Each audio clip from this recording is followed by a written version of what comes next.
याद रखिएगा, इस देश को अगर कोई सबसे ज्यादा बर्बाद कर रहा है तो न्यूज चैनल पे बैठी ये 20 कन्याएं, ये चोट्टे सब देश में बैठकर मुख्य मुद्दों पे चर्चा नहीं करते हैं। सब चोट्टा सब ये सशस्त्र विद्रोह कराएगा सब देश में। तुम देखना, इनके बाप का देश नहीं है इन हरामियों का। इनकी हिम्मत नहीं है कि बलात्कारी नेताओं से सवाल पूछ सके। उन्नाव का एगो रेपिस्ट था, उसके खिलाफ हम आवाज उठाए थे और हम बोले थे कि जमानत कैसे दे दिया गया, तो एगो हमारा ऊपर केस कर लिया कि तुम खिलाफ कैसे, हम कभी दिखाएंगे आपको। हम कहते कर ले केस तू।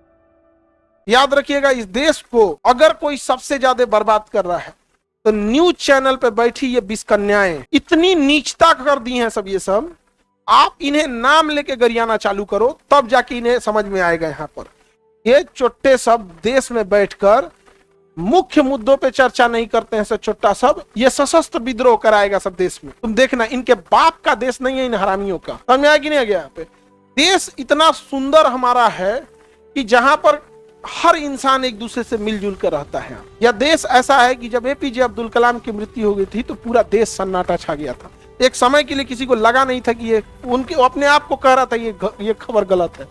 यह देश है, जब अटल बिहारी वाजपेयी जब इस दुनिया से गए थे तो पूरे देश के लोग में सन्नाटा आ गया था। कोई इस देश में, शायद बहुत छोटे लोग होंगे जो बहुत कम संख्या में पारसियों की, हमें लगता है आप में कोई भी अभी फिलहाल इस क्लास में पारसी धर्म का अनुयायी नहीं होगा, बहुत कम है उनकी संख्या। लेकिन जब रतन टाटा की मृत्यु हुई थी, हर इंसान की आंख रोई ना हो, दिल जरूर रोया था। लेकिन ये चोट्टे 20 कन्याएं सब ये न्यूज पे बैठे, ये सब ये समझ जाइए कि ये इतने नीच गिर गए हैं सब, इतने नीच गिर गए हैं सब, जिनको ना पूरे देश बर्बाद कर रहे हैं। समझ में आ गया कि नहीं गया? अब इतना बर्बाद कर दे, जैसे वैश्यालयों पे दलाल होते हैं सब ना, वैसे ये चोट्टे हैं सब, इन नेताओं के दलाल हैं सब। इनकी हिम्मत नहीं है कि बलात्कारी नेताओं से सवाल पूछ सके। समझ में आ गया? एगो उन्नाव का एगो रेपिस्ट था, उसके खिलाफ हम आवाज उठाए थे और हम बोले थे कि जमानत कैसे दे दिया गया, तो एगो हमारा ऊपर केस कर लिया कि तुम खिलाफ कैसे, हम कभी दिखाएंगे आपको। हम कहते कर ले केस तू।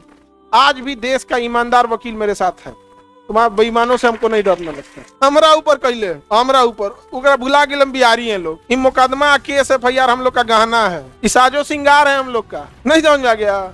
मुकदमा से हमारा डरवा रहा है। बात ये रहे कि कोई मुकदमा किसी और चीज पे करे तो सोच रहा हूँ बलात्कारी पे खिलाफ आवाज उठाए तो करके आप कैसे आवाज उठा दिए? नोटिस भेज ले। नहीं समझ में आ गया? कभी दिखाएंगे आप लोग को। अब रख ले, इतना कौन मारे, कोनो पद्मश्री थोड़े है कि लोग जाके दिखाए हैं यहाँ पे।